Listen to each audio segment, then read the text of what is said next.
So, to continue along in the story, we start the Marshalls in 1975, at least the version that I joined. Kenny and Kevin started before me in high school. And then when they got out of high school and I was, done with college, we decided to start a band, and I sort of was drafted to be the drummer, which is great. I love playing drums. The three of us started the three of us, then we usually added a guitar player fairly quickly. Eric Rosenfeld was the first one. Adam Roth, memorably, was the second, all memorably, and Phil Russo was the third one. And we all three of us wrote and sang and argued all the time about who was going to write what song and who was going to sing what song, and et cetera, et cetera. But it was a great experience, and we learned how to be a band. And we did a little bit of touring, and made quite an impact, I think, in Boston. A lot of people liked us, a lot of people hated us. And we played the punk clubs like the Rat and Cantones and the club in Cambridge. It was called The Club. That's a nifty name for a club, The Club.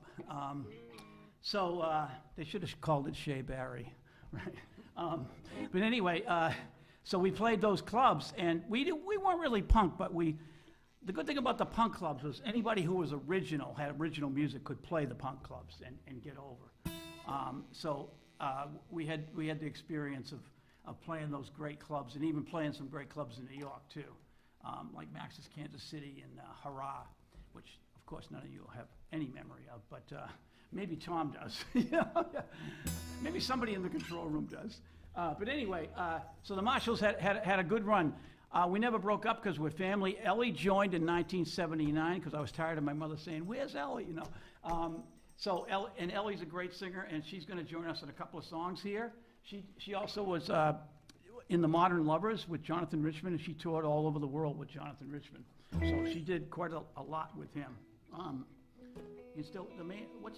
Besides the album that she's all over with him is Jonathan Sings. What's the other one? And it's Time For. Well, that was It's Time For Jonathan. And then Rock and Roll with the Modern Lovers. Rock and Roll with the Modern Lovers. Okay. Yeah. For those of you keeping tabs at home. They're all out of print. They're all out of print. Wow, that means they're valuable. You should sell them. No, just kidding.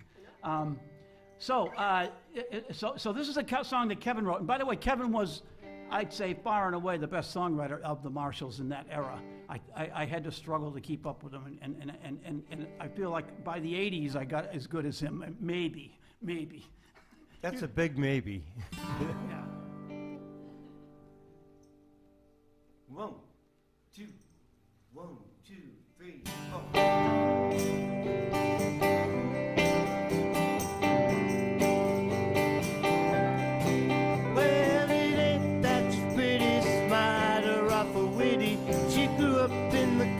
I found her in the city. Now I know she's the one. One day while we were walking, I told her I was locked in her lap because she's kind of sweet and know I need her loving when I'm with her. I know she's the one.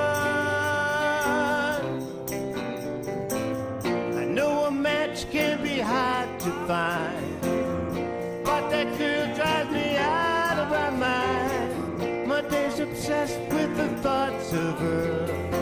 She's the only woman that I'm after.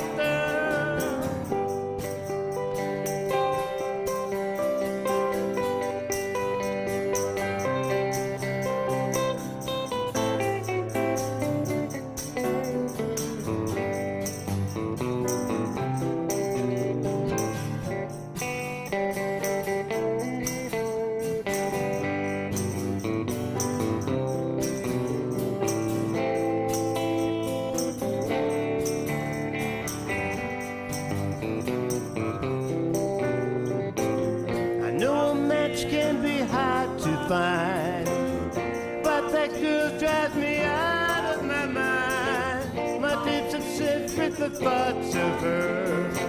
She's the only woman that I'm after. Well, it ain't that she's pretty, smart or awful witty. She grew up in the country, I found her in the city. Now I know she's the one. I told her I was looking her up because she's kinda sweet and ooh, I need her loving when I'm with her. I know she's the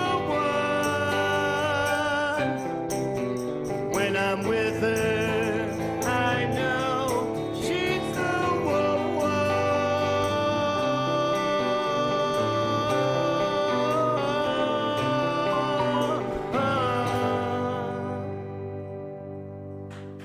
one. Beautiful song.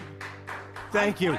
It was a lot easier on the record because it was double tracked. So I ran out of I breath. think that's one of the perfect songs of innocent love. Although I don't know how innocent you really were. I was You kinda wrote it. innocent. Yeah, yeah, yeah.